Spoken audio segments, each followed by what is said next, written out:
Hello and welcome.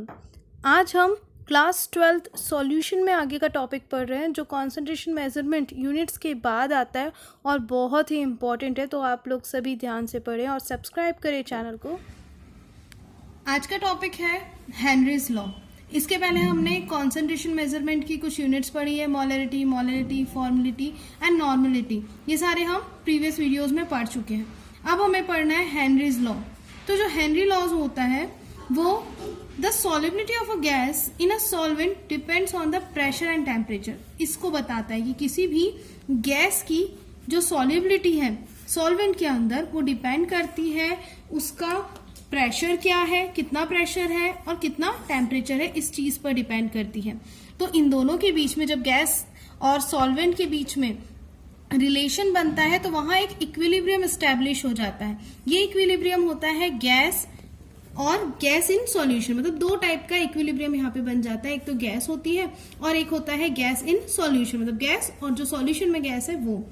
ये जो concept दिया गया है वो कॉन्सेप्ट दिया गया है ली शार्तले प्रिंसिपल के अकॉर्डिंग। ये आपने 11th क्लास में पढ़ा हुआ है कि ली शार्तले प्रिंसिपल के अकॉर्डिंग क्या होता है, जब भी कोई चेंज किया जाता है, मतलब अगर यहाँ पर प्रेशर को इंक्रीज किया जाए किसी सिस्टम में तो जो इक्विलिब्रियम है वो उस डायरेक्शन में चला जाएगा जहां इस प्रेशर का इफेक्ट कम हो। जहां भी ये जो प्रेशर बढ़ाया गया है उसका इफेक्ट कम हो, उस डायरेक्शन में चला जाता है। इसका मतलब है कि एक डायग्राम की हेल्प, यहाँ एक डायग्राम है हमारे पास जिसमें कि 3 बने हुए हैं ये डायग्राम में, और सेम डायग्राम नीचे बताया गया है। यहाँ पे सॉल्यूशन है, एक सॉल्यूशन, और उसके ऊपर ये जो येलो डॉट्स बने हुए हैं ये येलो डॉट गैस है। तो यहाँ ये बताया गया है कि जैसे ही प्रेशर को इंक्रीज कराया जाता है तो इक्विलिब्रियम शिफ्ट होने लगता है अदर साइड में। ये इक्विलिब्रियम की कंडीशन है जहां पर दोनों इक्वल है, गैस और उसके गैस इन सॉल्यूशन दोनों भी इक्विलिब्रियम में है। जैसे जैसे प्रेशर को बढ़ाया जाता है तो जो गैस है वो उस डायरेक्शन में शिफ्ट हो जाएगी जहां पर उसका इफेक्ट कम हो जाए, मतलब वो सॉल्यूशन में डिसॉल्व होना स्टार्ट कर देगी। और हायर प्रेशर पे जैसे प्रेशर बढ़ता है तो यहाँ पर जो गैस का अमाउंट है सॉल्यूशन में ज्यादा हो जाता है। इसी को इसमें एक्सप्लेन किया गया है कि एक कंटेनर लिया हुआ है, उसके अंदर सॉल्यूशन है और सॉल्यूशन में कुछ गैस घुली हुई है, और ये गैस नॉर्मल टेम्परेचर पे तो एक दूसरे में मिक्स होती है, लेकिन जैसे जैसे प्रेशर को इंक्रीज कराया जाता है तो हायर प्रेशर पे गैस का डिसोलेशन बहुत ज्यादा बढ़ जाता है किसी भी सॉल्यूशन में। तो ये जो लॉ है पूरा हेनरी लॉ, ये हमें बताता है कि किसी भी सॉल्यूशन में गैस कैसे मिक्स होती है। सॉल्यूशन में गैस कब मिक्स होती है, आपने देखा होगा कि जो कोल्ड ड्रिंक्स होती है जब हम उनको ओपन करते हैं उसमें से गैस निकलती है। तो ये एक एग्जांपल है हेनरी लॉ का कि जिसमें गैस सॉल्यूशन में ऐड होती है। ऐसी बहुत सी गैसें होती है जो कि सॉल्यूशन में घुलती नहीं है या सॉल्वेंट के साथ मिक्स ही नहीं होती है, उनके लिए ये लॉ एप्लीकेबल नहीं होता है कि अगर डिसॉल्व ही नहीं हो रही है तो फिर वहां पर वो प्रेशर और टेम्परेचर का इफेक्ट नहीं शो करेगी। लेकिन जो भी कोल्ड ड्रिंक्स होती है उन सभी पर ये लॉ एप्लीकेबल होता है। इसका स्टेटमेंट देख लेते हैं। The mass of a gas dissolve in given volume of a liquid at constant temperature is directly proportional to pressure of the gas which in equilibrium. इसका मतलब होता है कि जो भी गैस का मास है, मास जो है गैस का, वो अगर किसी वॉल्यूम लिक्विड में घुला हुआ है कांस्टेंट टेम्परेचर पे, कांस्टेंट का मतलब होता है temperature is not changing, temperature एक जैसा बना हुआ है उसे कहा जाता है कांस्टेंट टेम्परेचर। तो कांस्टेंट टेम्परेचर अगर आपने पूरे प्रोसेस के दौरान रखा हुआ है तो जो मास ऑफ गैस है वो डायरेक्टली प्रोपोर्शनल होगा उसके प्रेशर का, जबकि इक्विलिब्रियम में वो गैस उस सॉल्यूशन में है। तो मास डायरेक्टली प्रोपोर्शनल टू प्रेशर, हमारे पास एक स्टेटमेंट आता है कि जो मास होता है गैस का वो डायरेक्टली प्रोपोर्शनल होता है। तो आपको पता है मास को हम एम से रिप्रेजेंट करते हैं। एम डायरेक्टली प्रोपोर्शनल, प्रेशर बोल रहे हो आप तो पी ले लो, एम की जगह पे कॉन्सेंट्रेशन भी लिया जा सकता है, सी आप लिख सकते हैं यहाँ पे। अब एम डायरेक्टली प्रोपोर्शनल, और आपने क्या कहा है यहाँ पे, at constant temperature, temperature change नहीं होना चाहिए। At constant temperature M is directly proportional, mass is directly proportional to pressure. अब यहाँ पे जब भी हम प्रोपोर्शन हटाते हैं तो एक कांस्टेंट लगा देते हैं, तो हमने यहाँ से प्रोपोर्शन हटाया, एम इक्वल लगा दिया उसकी जगह पे। अब एक कांस्टेंट हमको यूज करना है, यहाँ पे हम लेंगे के कांस्टेंट होता है और एच यहाँ पे हमने लगा दिया, के एच पी। अब इसको और सॉल्व कर लेते हैं, तो क्या आ जाएगा, हमारे पास आएगा m और p को ले आते हैं हम इसके अपॉन में इक्वल KH। तो ये एक स्टेटमेंट हम बोल सकते हैं कि KH equal to m upon p। तो ये एक स्टेटमेंट हमारे पास आ जाता है जहां पर जो KH है, ये KH है हेनरीज कांस्टेंट। इस KH को कहा जाता है हेनरीज कांस्टेंट। ये प्रोपोर्शनलिटी कांस्टेंट होता है और इसकी वैल्यू डिपेंड करती है नेचर ऑफ द गैस पे। गैस का जो भी नेचर होता है उस पर KH की वैल्यू डिपेंड करती है। जब आप नोट्स बना रहे हो तो जो चीजें मैं बोल रही हूँ वो भी आपको लिखना पड़ेगा, है ना। m जो है वो है मास है, m मास है गैस का, और जो P है pressure of the gas. P जो हमने यहाँ यूज किया है वो pressure of the gas. Where करके हम यहाँ पे लिख देंगे कि KH is proportionality constant, it is depend on the nature of the gas. और जो यूनिट होती है KH की, KH जो है उसकी यूनिट होती है टॉर। टॉर इसकी यूनिट होती है क्योंकि ये एक प्रेशर को एक्सप्लेन करने वाला कांस्टेंट है, तो इसके लिए यूनिट यूज की जाती है टॉर। लिमिटेशंस देख लेते हैं। Limitations of Henry law. Henry law जो है वो काफी इंपॉर्टेंट है, 3 मार्क्स के लिए पूछा जाता है कि हेनरी लॉ और उसकी एप्लीकेशन या लिमिटेशंस को एक्सप्लेन कीजिए। तो हेनरी लॉ जो है वो मेनली कहाँ पे अप्लाइज कहाँ पे होता है, कोई आइडियल बिहेव करने वाली अगर कोई गैस है उन पे एप्लीकेबल होता है। तो ये कहाँ कहाँ एप्लीकेबल नहीं होता है, ये एप्लीकेबल नहीं होता है मॉडरेट टेम्परेचर एंड प्रेशर पे। टेम्परेचर और मॉडरेट अगर धीमा है, मॉडरेट है टेम्परेचर एंड प्रेशर धीमा है, तो वहां पर ये लॉ एप्लीकेबल नहीं होता है कि मतलब प्रेशर भी आपने अप्लाई नहीं किया हुआ है और टेम्परेचर को भी कंट्रोल नहीं किया हुआ है, तो ये लॉ उस सिचुएशन में एप्लीकेबल नहीं होता है eight moderate temperature and pressure. Second चीज है कि अगर सॉल्युबिलिटी गैस की सॉल्वेंट में लो है, मतलब कोई गैस ऐसी है जैसे नाइट्रोजन होती है वो सॉल्वेंट में नहीं डिसॉल्व होती है, तो उसकी सॉल्युबिलिटी अगर कम है किसी भी सॉल्यूशन में, वो घुलता ही नहीं है गैस, तो वहां पर सॉल्युबिलिटी कम होने पर हेनरी लॉ फॉलो होगा ही नहीं, क्योंकि आप कितना भी प्रेशर बढ़ाओ तब भी प्रेशर बढ़ा लेने के बाद भी गैस डिसॉल्व नहीं होगी सॉल्वेंट में क्योंकि वो घुलती ही नहीं है। तो यहाँ पे सॉल्युबिलिटी अगर गैस की कम होती है तो ये लॉ एप्लीकेबल नहीं होगा। थर्ड पॉइंट है इसका कि जो गैस है, the gas does not react with the solvent to form a new species. अगर कोई गैस नई स्पीसीज नहीं बनाती है घुलकर, जैसे कार्बोनेटेड जो ड्रिंक्स होती है उसमें कार्बन डाइऑक्साइड घुल के कार्बोनेट बना लेती है, एक नया स्पीसीज बना लेती है, उस कंडीशन में वहां पे सॉल्युबिलिटी बढ़ जाती है।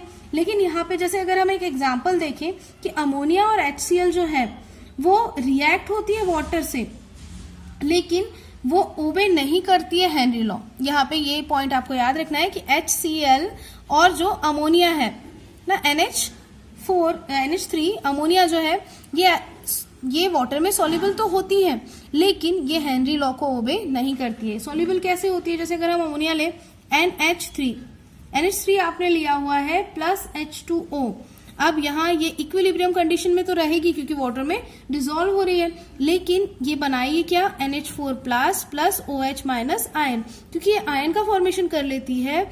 आयन बना लेने के कारण इसके ऊपर हेनरी लॉ एप्लीकेबल नहीं होता है, मतलब कि वो नया सब्सटेंस तो बना रही है लेकिन नया सब्सटेंस बनाने के बाद भी वो डिसॉल्व होते हुए भी हेनरी लॉ को फॉलो नहीं करती है। फोर्थ पॉइंट है the gas does not associate और dissociate on dissolving in the solution. Same चीज यहाँ पे बोली गई है कि एसोसिएट होना या डिसोसिएट। एसोसिएट का मतलब होता है जब मॉलिक्यूल्स जुड़ करके एक लार्ज मॉलिक्यूल बना लेते हैं तो उसको एसोसिएशन या एसोसिएट होना कहा जाता है। और डिसोसिएट का मतलब होता है कि कोई बड़ा सा मॉलिक्यूल है वो टूट रहा है और छोटे छोटे मॉलिक्यूल्स में बदल जा रहा है, तो डिसोसिएट उसको कहा जाता है। तो क्या कहा गया हमको कि the gas does not associate और dissociate on dissolving in the solvent, मतलब जब भी सॉल्वेंट में घुल रही है तो उसने ना तो जुड़ना चाहिए उससे और ना ही उसमें डिसोसिएट होना चाहिए, मतलब टूटना चाहिए। जब भी सॉल्वेंट में वो जा रही है मतलब जुड़ तो जाएगी लेकिन कंपोनेंट कैसा होगा, कार्बोनेट ड्रिंक्स में वो कार्बोनेट बना लेता है, इस कारण उसकी सॉल्युबिलिटी बढ़ते चली जाती है बट वो डिसोसिएट नहीं होता है। एप्लीकेशंस देख लेते हैं हेनरी लॉ का। In production of carbonated drinks, carbonated drinks को बनाने में एप्लीकेशन है इसका हेनरी लॉ का। सेकेंड है for deep sea diving, sea diving के लिए इसका यूज किया जाता है। ये जो एप्लीकेशंस है यहाँ पे हम शॉर्ट में लिखी हुई है, इसके बाद मैं आपको कुछ पिक्चर्स की हेल्प से बहुत अच्छे से इसको समझाने की कोशिश करूंगी ताकि आपको लंबे समय तक ये सारी चीजें याद रहे, क्योंकि जब हम पिक्चर्स देखते हैं तो ज्यादा आसानी से हमको लंबे समय तक याद रहता है। और भी एप्लीकेशंस है। थर्ड एप्लीकेशन है for respiration bye aquatic animals. आपको पता है कि एक्वाटिक एनिमल्स जो होते हैं वो पानी में घुली हुई ऑक्सीजन को ही अपने रेस्पिरेशन में यूज करते हैं, तो ये भी एप्लीकेशन है उसका। फोर्थ एप्लीकेशन है in exchange of gases in the blood. Blood में जैसे ही गैसों का एक्सचेंज होता है, आपको पता है हम ऑक्सीजन लेते हैं और कार्बन डाइऑक्साइड को एक्सेल आउट करते हैं, तो उस प्रोसेस में जो एक्सचेंज होता है गैसों का, क्योंकि लिक्विड हमारा जो ब्लड है वो लिक्विड है और लिक्विड में ही घुली होती है गैसें, तो गैसें इस लिक्विड में जैसे ही घुली होती है तो उसका एक्सचेंज होने के लिए हेनरी लॉ एप्लीकेबल होता है। लास्ट है एट हायर एल्टीट्यूड।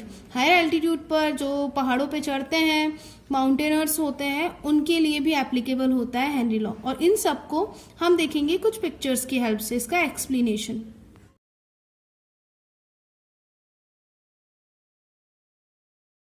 एक्सप्लेनेशन को डिटेल में देख लेते हैं। फर्स्ट है in production of carbonated drinks. तो जो कार्बोनेटेड ड्रिंक्स होती हैं जैसे सोडा वाटर, सॉफ्ट ड्रिंक्स, ये सारी बॉटल्स जो होती है हायर प्रेशर पर सील की जाती है ताकि कार्बन डाइऑक्साइड की सॉल्युबिलिटी जो इनके अंदर होती है वो बढ़ सके। जो कार्बन डाइऑक्साइड होती है गैस, जितनी ज़्यादा हाईली ये पैक्ड रहेगी उतनी ज़्यादा बढ़ते जाएगी। Second, for deep sea diving. Deep sea diverse को आपने देखा होगा कि वो अपने साथ एक गैस सिलेंडर लेके जाते हैं। उस गैस सिलेंडर में जो लिक्विड होता है, जो गैस होती है, उसको कहा जाता है स्क्यूबा। स्क्यूबा होता है ये। यहाँ पर जो स्क्यूबा है मिक्सचर होता है हीलियम 11.7, 56.2% नाइट्रोजन एंड 32.1% ऑक्सीजन। इसे स्क्यूबा कहा जाता है। जब भी कोई स्क्यूबा डाइवर डीप सी में जाता है तो उसकी जो ब्लड में नाइट्रोजन डिज़ोल्व होती है वो ब्लड में उसका प्रेशर बढ़ने लग जाता है, जिससे बबल्स क्रिएट होते हैं। जैसे सरफेस पे वो आता है तो उसे एक डिसीज़ हो जाती है। उस डिसीज़ को कहा जाता है बैंड, और बैंड से प्रिवेंशन के लिए वो स्क्यूबा का मिक्सचर अपने साथ कैरी करते हैं। एंड हमारा थर्ड एग्जाम्पल है in respiration bye aquatic animals. Aquatic animals आप जानते ही हैं, ये सब जो होते हैं वाटर में घुली हुई ऑक्सीजन को एज अ रेस्पिरेशन लेते हैं। रेस्पिरेशन में वो ऑक्सीजन ही लेते हैं जो कि घुली होती है वाटर में, क्योंकि वहाँ पे ज़्यादा प्रेशर होता है तो ऑक्सीजन ज़्यादा घुल पाती है। नेक्स्ट है गैसेस का एक्सचेंज होना इन ब्लड। ब्लड में गैसों का एक्सचेंज कैसे होता है? ब्लड एल्वेली से ब्लड वेसल्स में जाता है, क्योंकि हम ऑक्सीजन लेते हैं और कार्बन डाइऑक्साइड को एक्सेल आउट करते हैं। तो इस पूरी प्रोसेस में इन दोनों गैसों का एक्सचेंज जो है वो एक बहुत ही बड़ा एप्लीकेशन है हेनरी लॉ का, जो कि हम आसानी से देख सकते हैं।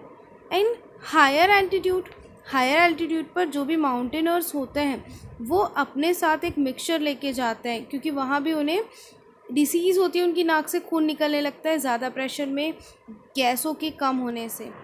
इसके प्रिवेंशन के लिए वो अपने साथ गैस सिलेंडर कैरी करते हैं। नेक्स्ट टॉपिक हम देखते हैं कॉलिगेटिव प्रॉपर्टीज़। ये प्रॉपर्टी सॉल्यूशन चैप्टर का अगला पॉइंट है, जिसमें कॉलिगेटिव प्रॉपर्टी ग्रीक वर्ड से लिया गया है कॉलिगेट्स, कॉलिगेटस। ये ग्रीक वर्ड है कॉलिगेटस, जिसका मतलब होता है कलेक्टेड टुगेदर। इस वर्ड से कॉलिगेटिव प्रॉपर्टी वर्ड बना हुआ है कॉलिगेटस। तो कॉलिगेटस का मतलब होता है कलेक्टेड टुगेदर, मतलब टुगेदर कलेक्ट करना।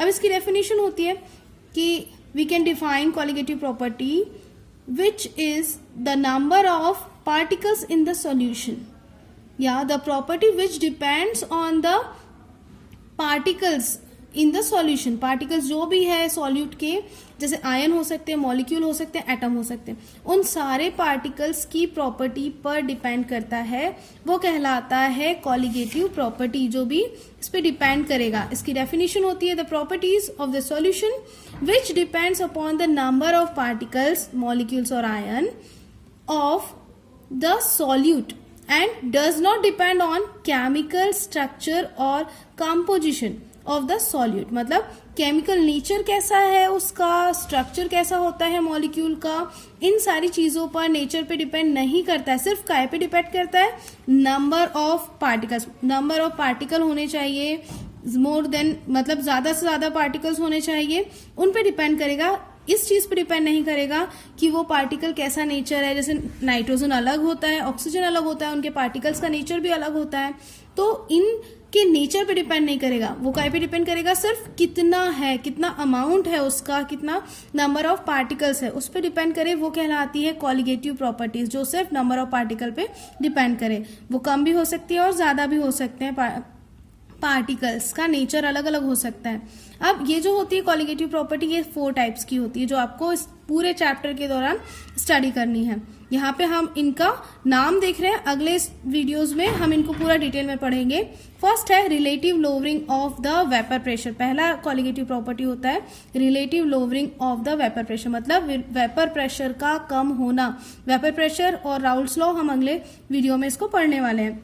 नेक्स्ट है elevation in boiling point. Boiling point का एलिवेशन, एलिवेशन का मतलब होता है बढ़ना, बॉइलिंग पॉइंट का बढ़ना, ये भी कॉलिगेटिव प्रॉपर्टी होती है। थर्ड है डिप्रेशन इन फ्रीजिंग पॉइंट। तो जो फ्रीजिंग पॉइंट है उस फ्रीजिंग पॉइंट का डिप्रेशन होना मतलब कम होना। और लास्ट है ऑस्मोटिक प्रेशर। तो ये 4 टाइप की प्रॉपर्टीज होती है